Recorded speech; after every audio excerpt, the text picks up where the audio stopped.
Lutte contre la consommation et la commercialisation du chanvre à Mambasa-Nuturi, 12 sacs de ces stupéfiants nuisibles à la santé et à la sécurité publique viennent d'être incinérés, une façon de décourager les commerçants et les consommateurs de cette drogue.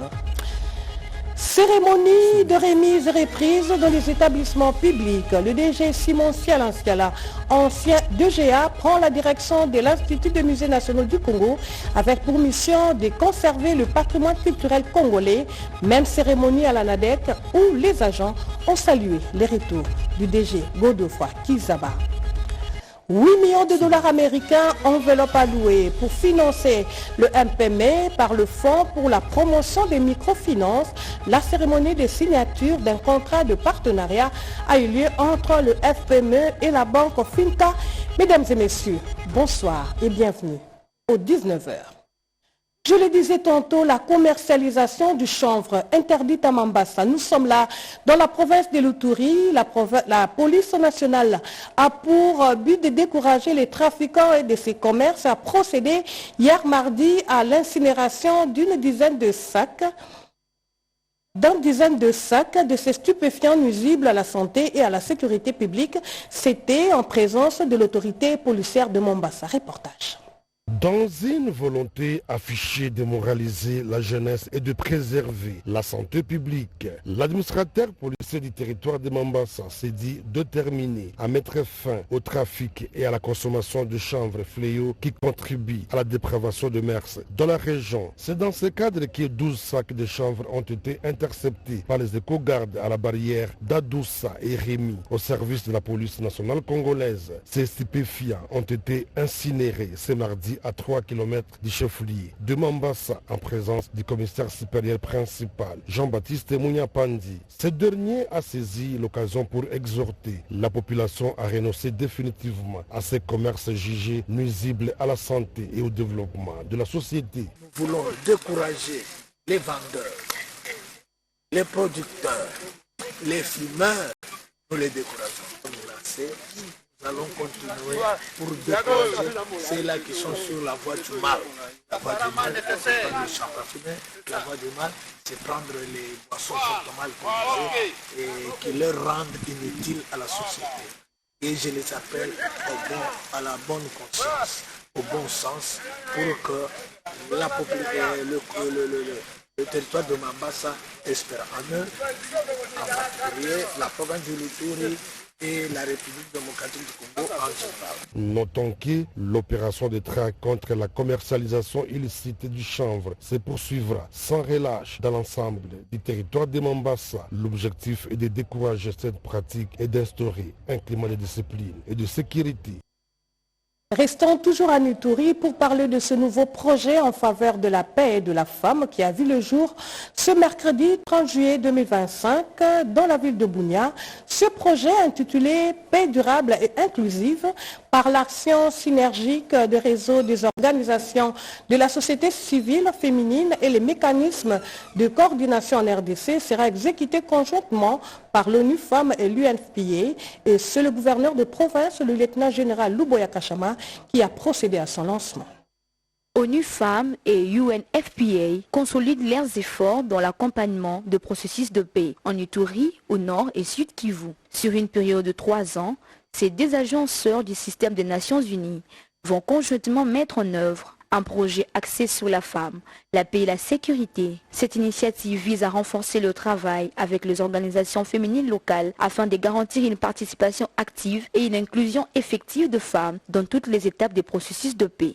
Ce projet qui va durer pendant 3 ans cherche à consolider les efforts entrepris par les organisations locales féminines dans le cadre de la consolidation de la paix. La mise en œuvre de ce projet contribuera de manière significative à soutenir les efforts continus des autorités congolaises pour la stabilisation de cette région, longtemps à proie à l'insécurité. Le gouverneur de l'Ituri, le lieutenant-général Luboya Kachama Juni, a encouragé les participants à s'impliquer activement dans ces projets pour en assurer le succès et la pérennité. Saisissons tous cette opportunité pour mieux nous approprier et nous engager ensemble pour que celui-ci puisse porter un germe nouveau dans l'amélioration du rôle des femmes et des jeunes dans la consolidation de la paix à tous les niveaux. Rappelons que ce projet vient s'ajouter à plusieurs autres déjà en cours dans les provinces de l'Est, notamment en Ituri, au Nord Kivu et Sud Kivu. Dans ce journal, parlons également du sénateur Kuntima qui poursuit son séjour dans la province de l'Équateur. Ensemble, vous et moi, découvrons son périple. Cette entrée triomphale dans le territoire d'Inguindé de l'honorable sénateur Norbert Basengezi Katitima, autorité morale de l'ANC, Alliance de nationalistes pour un Congo émergent, qu'accompagnait son député national, l'honorable Tonton Koy. Élu de cette circonscription électorale et une forte délégation de cadres de ce parti politique témoignait d'un amour incontestable. L'autorité morale de l'ANC, à côté de son député national, était contraint par les électeurs de ce dernier d'effectuer une marche à pied dès l'entrée au territoire d'Inguindé jusqu'au bâtiment administratif, au quartier Mpongo, lieu du meeting. Dans son discours, le président national de l'ANC, Norbert Basengezi, a de prime abord remercié vivement la population pour cet accueil délirant, mais également pour la confiance placée en la personne de l'honorable Tonton Koy en lui accordant un siège à la députation nationale. Porteur d'un message de paix et d'unité pour la reconstruction d'un Congo émergent et fort, l'honorable sénateur Basengezi n'a pas manqué d'amener dans sa gibecière de tôle pour l'école catholique Bissosolo, de pagnes et machines à coudre pour les mamans, de matériel aratoire, de matériel informatique pour la création d'un espace de la jeunesse. Poursuivant son discours, l'honorable sénateur Norbert Basengezi a indiqué qu'en sa qualité de premier chrétien laïque de l'ECC de la RDC et président national de Milapro, ministère de laïcs protestants, son slogan reste et demeure « Je dis ce que je fais et je fais ce que je dis ». Rappelons que de Mbandaka à Inguindé, l'autorité morale de l'ANC, en bon père de famille, était obligée d'effectuer plusieurs escales, tantôt pour consoler des familles éprouvées, tantôt pour saluer la population.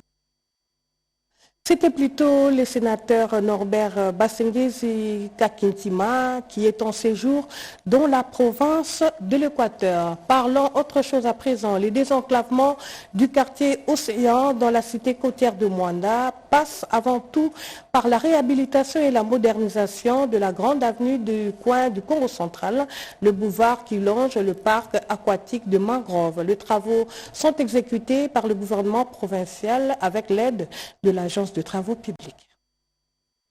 Moins d'un mois après le lancement des travaux de réhabilitation et de modernisation du boulevard 32 de la cité côtière de Mwanda au Congo central par le gouverneur de province, grâce Kwanga Manswangi Bilolo, l'agence des travaux publics du Congo central, qui dirige Maître Patine Souziwa Makengedi, s'emploie à concrétiser cette vision du chef de l'État, Félix Antoine Tshisekedi Tshilombo, relayée par l'animateur de l'exécutif provincial à travers l'exécution des 10 travaux. Nous sommes en train de mettre en pratique la vision du chef de l'État, relayée en province par le gouvernement, promesse du chef de l'État lors de son discours à l'accession à la magistrature suprême, la reconstruction de notre pays. Dans le Congo central, nous avons plusieurs coins et recoins qui n'ont pas de route. Voilà pourquoi le gouvernement de province, avec son gouvernement provincial, et surtout nos députés provinciaux, qui chacun dans son coin amène les doléances de sa base. Et là, nous avons commencé par Matadi, Kisantou, la ville de Boma et Mbanzangungu. Aujourd'hui, nous sommes dans le territoire de Mwanda.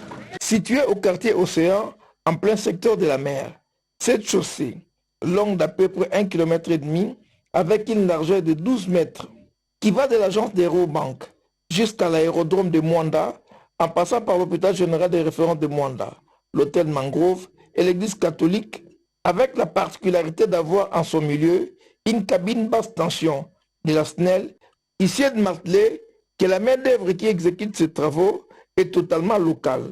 Une des voies efficaces pour le gouverneur Grace Kwanga Manswangi Bilolo, par le biais de l'agence des travaux publics Congo central, de chasser le chômage auprès de la jeunesse en leur donnant un travail décent dans ces sites. Notons également que le chef de l'État ira bientôt dans la province du Congo central et en prélude du séjour du chef de l'État dans cette partie du pays, la population baumatracienne a été mobilisée à lui offrir un accueil chaleureux. C'était au cours d'une matinée de sensibilisation précédée d'un carnaval motorisé dans les principales artères de la ville de Boma. Encore une fois, Pierre Mbouyo pour le reportage. L'annonce faite par les autorités politico-administratives compétentes du prochain séjour dans la province du Congo central du chef de l'État n'a pas laissé indifférent de la synergie de tous les mouvements associatifs et forces vives sociaux du Congo et a été salué dans une liesse populaire par nos compatriotes habitant la ville portuaire de Boma. Dans l'appropriation concrète de cette ferme volonté, le membre de la dynamique Doudou Fouamba Fachi Lumière, sous le leadership de leur coordonnateur national, Dieu merci Kinkela Pongi, qui a organisé une matinée de sensibilisation et de mobilisation populaire de tous les baumatraciens afin de conjuguer d'énormes efforts républicains pour offrir un accueil très chaleureux au président de la République lors de son passage dans cette ville historico-touristique. Nous devons soutenir le président Félix Antoine Tshisekedi Tshilombo pour sa vision axée sur diverses réalisations et constructions dans plusieurs domaines. Voilà pourquoi je vous exhorte à sensibiliser et à mobiliser tous les baumatraciens afin d'offrir au chef de l'État un fructueux séjour dans notre ville lors de son passage pour de meilleurs lendemains de nous tous.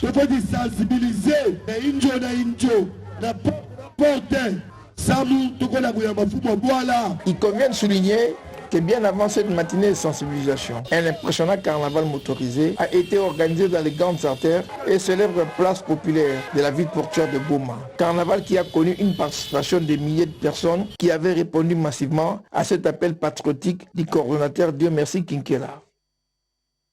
Parlons de la promotion de l'entrepreneuriat de jeunes. 2 centres de formation en gestation à Lutendele et à Maluku, et ce dans le cadre du projet Avenir. La secrétaire générale au ministère de l'Industrie et Développement de PME et le coordonnateur national ont visité ces 2 centres d'incubation appuyés par le projet GAP et Acromaf. Marie Calon pour le détail.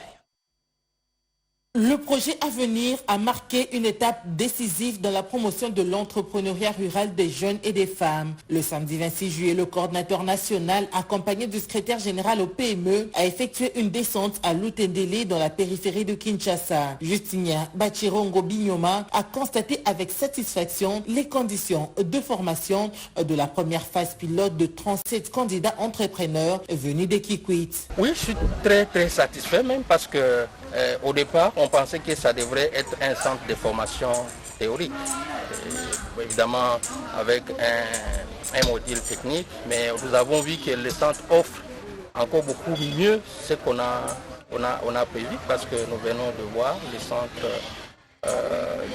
avec tous ces compartiments, les salles de classe, les dortoirs, les réfectoires, mais également les différents sites d'élevage. C'est le lundi 28 juillet que le coordinateur national du projet Avenir et toute la délégation qui l'accompagnait ont mis les caps sur Maluku pour visiter le centre d'incubation Agomaf. Justinia Bachirongo Bignoma est allé s'imprégner des conditions de préparation de la première cohorte venue de Manzangongo pour affronter l'étape d'encadrement théorique et pratique, comme le témoigne cette jeune entrepreneur. Le formateur Guy Makacha explique. Cette phase d'incubation consiste pour la première étape de formation qui sont ceux qui vont rester en incubation, c'est-à-dire 3 mois. 3 mois qui sera répartis par diverses activités, c'est-à-dire 3 semaines en premier pour l'incubation sur le site, 3 semaines entre autres, 2 semaines pour une étude de marché, 1 semaine pour un stage au niveau des mentors et 3 semaines où nous allons finaliser avec tout ce qui entre en compte avec comment est-ce qu'un entrepreneur peut disponibiliser ses finances dans son entreprise. A noter que pour cette phase pilote, le projet Avenir accompagne 331 jeunes, dont 215 femmes déterminées à bâtir l'avenir de l'agriculture et du développement rural congolais. Cette initiative s'inscrit dans le cadre du partenariat stratégique gouvernement congolais, FIDA et l'AFD. Lancement des épreuves des États 2024-2025, on en parle encore dans ce journal. Dans la province du Lualaba, le bourgmestre intérimaire de la commune de Fungurume, Aline Makano, a supervisé la cérémonie de lancement. Au total, 4068 finalistes ont été inscrits à ces épreuves dans cette partie de la province du Lualaba suivante. Comme partout ailleurs en RDC, la commune rurale de Fungurume, dans la province du Lualaba, vibre au rythme des examens d'État, épreuve proprement dite de l'édition 2024-2025. Ainsi, l'honorable Aline Makano, bourgmestre ad intérim de cette entité, a été aux commandes lors du lancement de ces épreuves au centre de l'école d'Ipeta. Au cours de cette cérémonie, le sous-prophète a circonscrit le cadre avant de laisser la parole au superviseur venu de Kinshasa qui a encouragé les élèves au nom de la ministre nationale de l'EPST. L'honorable Aline Makano a par la suite pris la parole pour transmettre anticipativement les félicitations à ses élèves au nom de la gouverneure Fifi Masuka. Permettez-moi au nom de la gouverneure du Lualaba, son Excellence Fifi Masuka Saïni, pour transmettre les salutations du chef de l'État, son Excellence Félix Antoine Tshisekedi Tshilombo. Je rappelle ici que vous savez tous, vous avez ce programme de la bourse Excellence, n'est-ce pas? Oui. Faites beaucoup d'efforts et vos parents et moi-même serons fiers de vous. L'autorité de la commune rurale de Fungurume a tout de même rappelé le rôle essentiel joué par la plus haute autorité provinciale au sujet de la sensibilité de l'éducation des enfants congolais. Une sérénité a cependant été observée au lancement de ces épreuves. Toujours dans le Lualaba, les jeunes travailleurs du ministère des Affaires étrangères ont déposé un mémo pour faire régner la paix sociale et c'est pour un bon déroulement du service. Alors que le principe de mérite, d'ancienneté et des compétences devrait guider toute promotion, certains agents affirment d'être témoins d'une série de nominations opérées en dehors de cadres légaux, créant ainsi frustration, démotivation et sentiment d'injustice parmi le personnel. À travers leurs mémos, les agents de la division provinciale des affaires foncières du Lualaba ne réclament pas seulement justice pour eux-mêmes, mais aussi le respect de règles, la fin de pratiques clientélistes et un engagement réel en faveur de la bonne gouvernance. Nous exhortons nos représentants élus à défendre notre cause et à promouvoir une juste représentation de nos communautés au sein des institutions provinciales. Au nom de l'unité et du vivre ensemble, dans la province du Lualaba, nous restons vigilants et engagés à défendre nos droits jusqu'à ce que la justice soit faite. Nous faisons appel à votre sens de la responsabilité, à votre engagement pour l'équité et la justice, pour l'ensemble des habitants de notre province. Ces signaux d'alarme méritent une réponse rapide et responsable de la part de la hiérarchie, car au-delà des revendications internes, c'est l'image même du service public qui est en jeu. La République ne peut prétendre à une administration efficace si l'éthique, la transparence et l'équité sont constamment bafoués.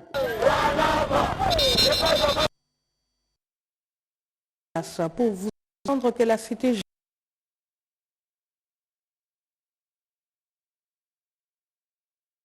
gouverneur du Lualaba, Fifi Masuka Saïni, la deuxième édition du tournoi de vacances Fifi Masuka Béton dépasse le cadre sportif pour devenir un puissant vecteur de discipline, de cohésion sociale et d'espoir pour la jeunesse. Depuis son lancement, placé sous les bénédictions des mamans catholiques et méthodistes, le tournoi des vacances Fifi Masuka Béton bat son plein au stade Kimbotela de Moussonoy. Cette deuxième édition, organisée sous le patronage de son Excellence Madame le Gouverneur Marie-Thérèse Masuka Saïni Fifi, mobilise la jeunesse autour des valeurs essentielles, discipline, responsabilité et engagement citoyen. Plus qu'une simple compétition sportive, ce tournoi s'inscrit dans une vision sociale ambitieuse, détourner les jeunes des carrières minières artisanales, canaliser leur énergie loin des actes de vandalisme contre les entreprises locales telles que KCC et Comus, et faire du sport un levier de cohésion et de développement communautaire. Le dimanche 27 juillet 2025, dans une ambiance vibrante, de solidarité et d'engagement citoyen, l'organisateur Sanash Mahone Daniel, agissant au nom de la gouverneure, a remis 2 sacs de farine à chacune des équipes participantes. Ce geste de générosité, au-delà du soutien matériel, reflète l'esprit de proximité et de considération que Mama Fifi Masuka incarne envers la jeunesse du Lualaba. Un message fort a également été relayé. Protégeons nos entreprises locales car leur prospérité garantit l'avenir de nos communautés. Son Excellence Masuka Saini Fifi, femme de vision et d'action, continue d'inspirer par son leadership inébranlable, son attachement au progrès, au sport et à la jeunesse. Moussonoy retient son souffle. La suite du tournoi promet d'écrire de nouvelles pages d'histoire pour la jeunesse lualabaise. La santé n'a pas de prix, dit-on. Une mission d'évaluation pour la prise en charge de malades a été dépêchée à Mungu. Les détails dans ces images.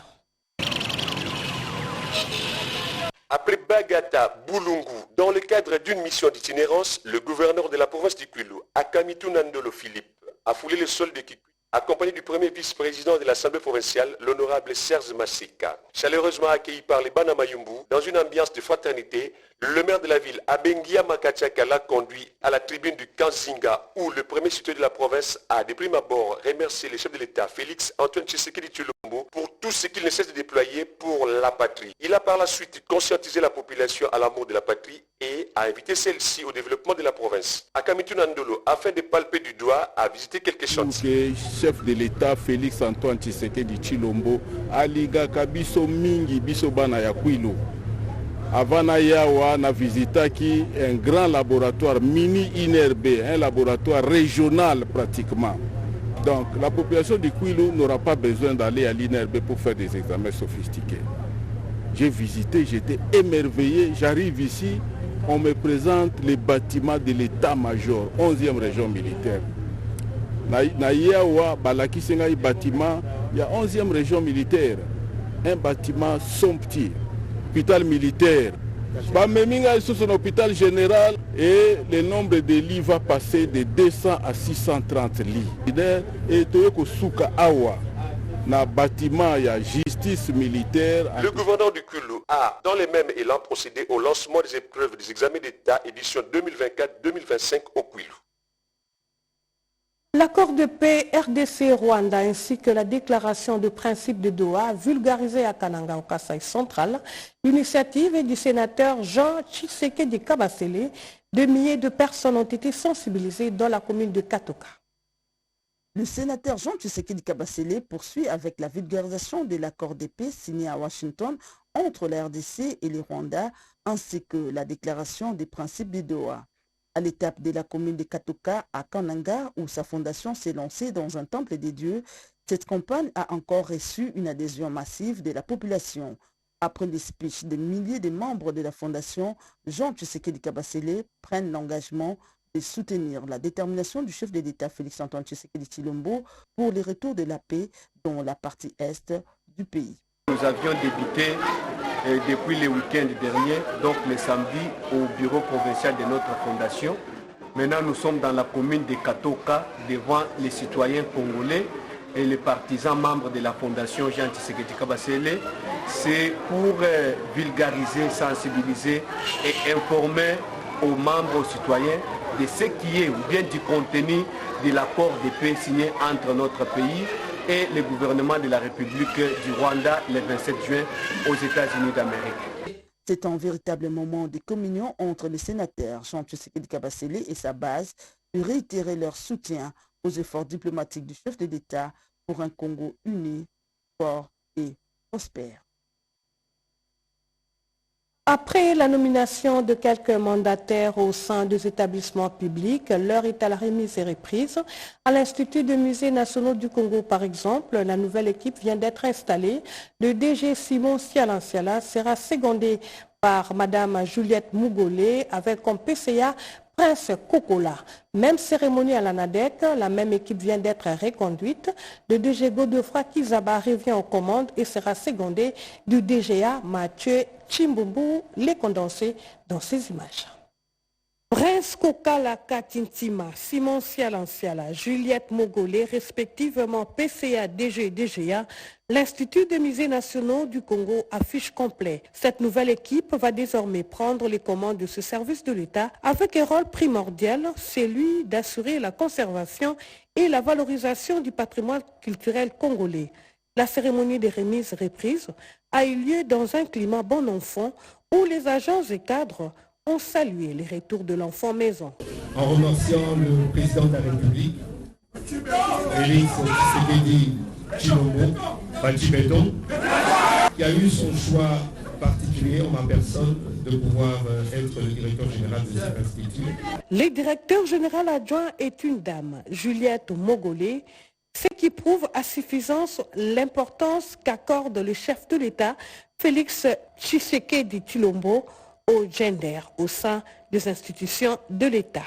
L'heure, à présent, est au travail, a martelé le DG Simon Sialanciala.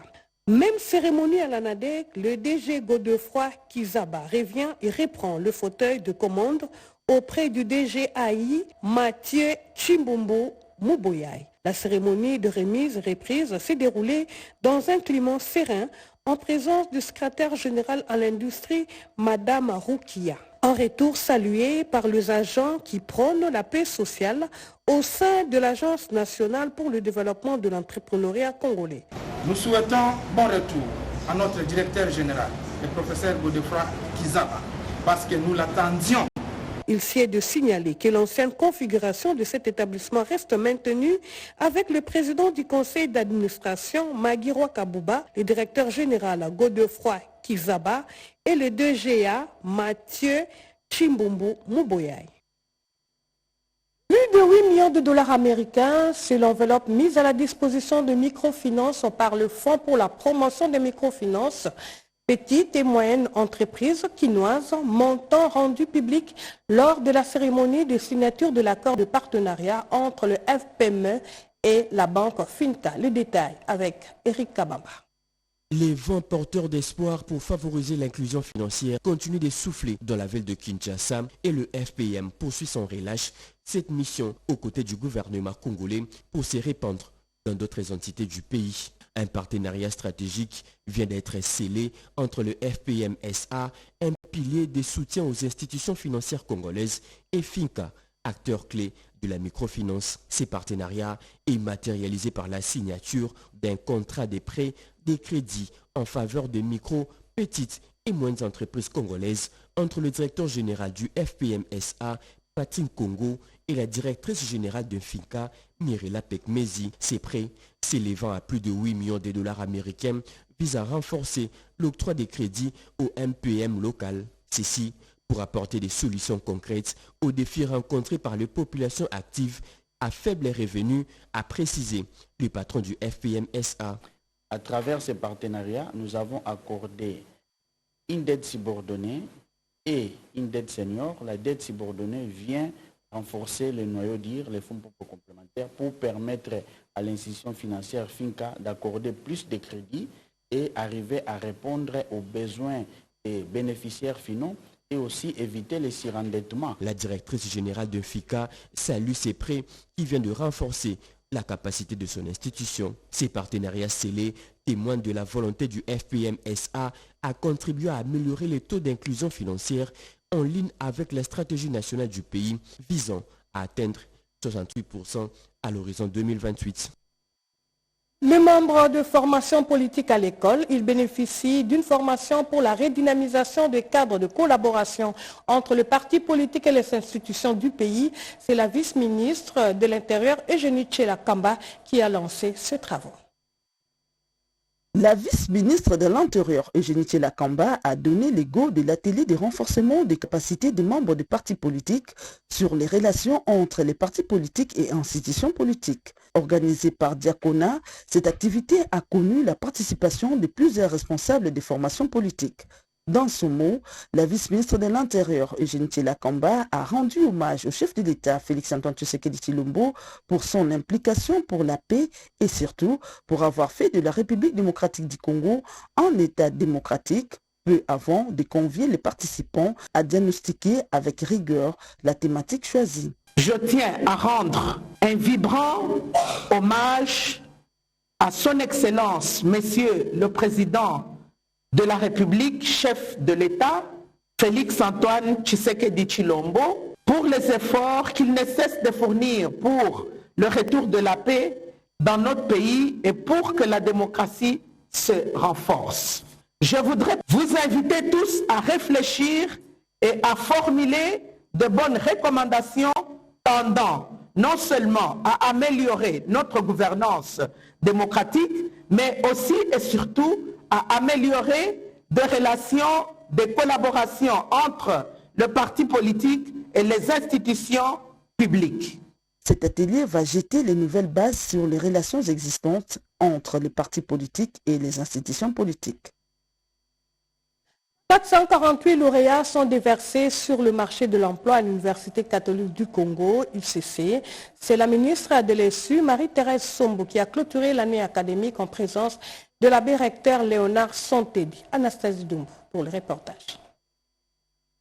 L'Université catholique du Congo, UCC, a déversé sur le marché d'emploi dans toutes ses facultés pour l'année académique 2024-2025 448 lauréats.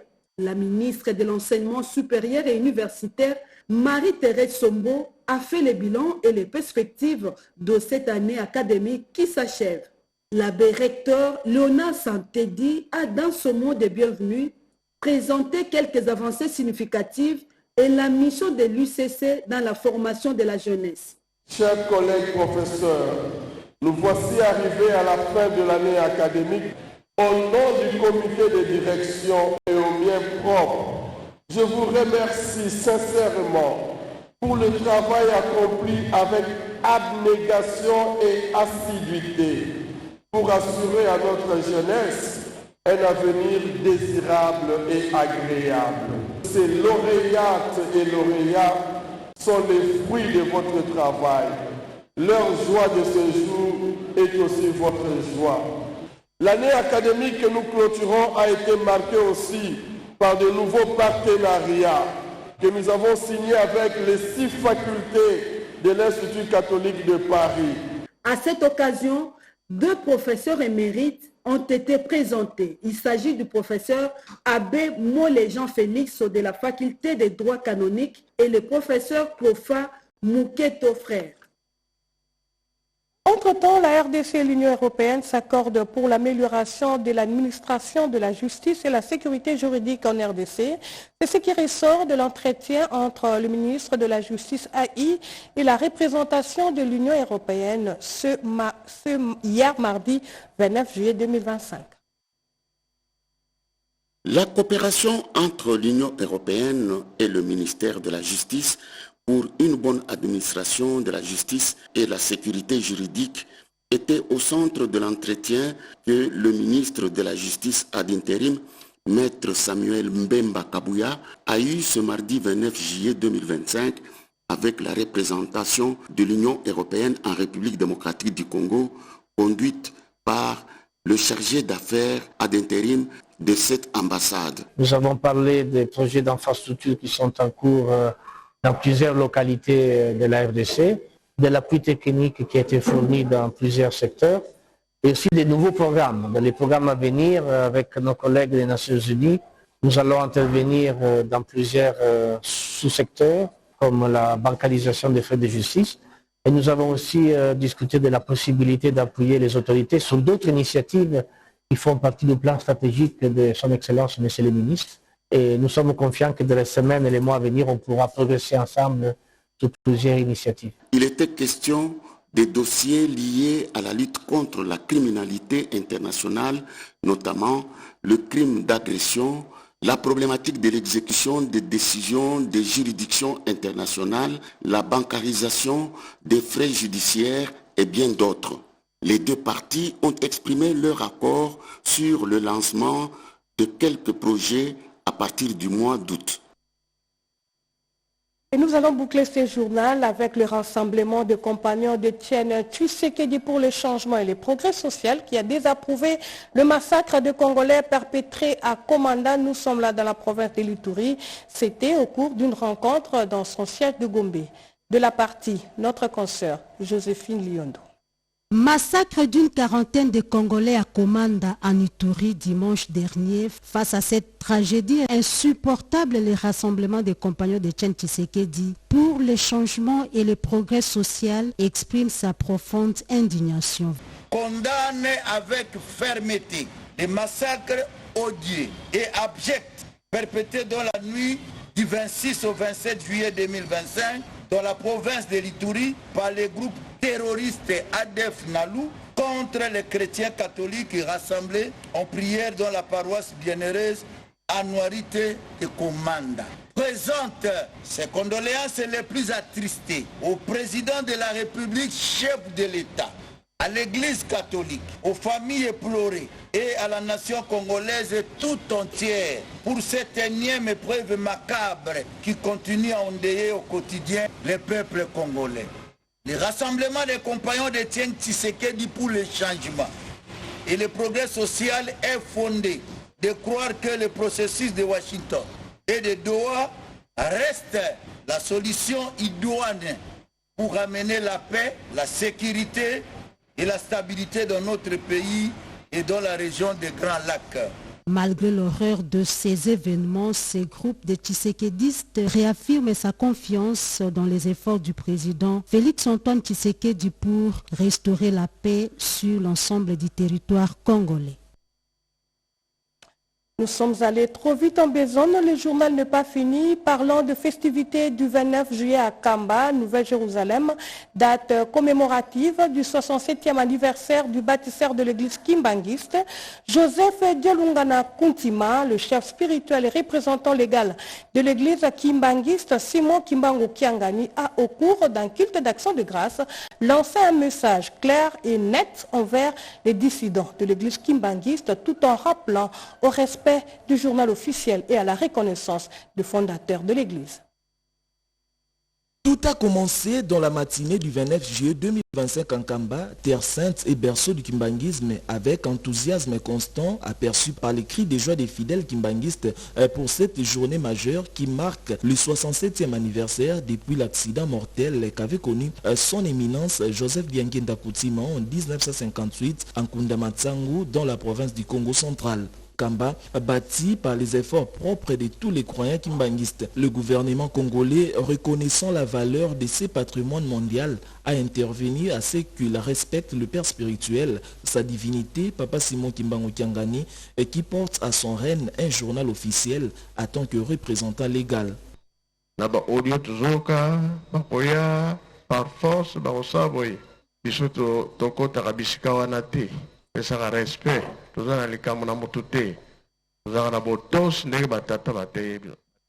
nous n'avons pas de sujet de divergence avec nos amis d'autres ailes. Nous avons du respect pour tout le monde, selon les enseignements ou éducations reçues de nos parents. Les autorités nous demandent tout simplement de respecter les écrits du journal officiel pour que la paix règne entre nous. Chef de l'État, le gouvernement alobi na nazana journal officiel faut ba respecter balandi pe basalili yango bomoni ke kimi ezali valeur l'État apesi biso ezali malamu omwambanza bapesaki yango te.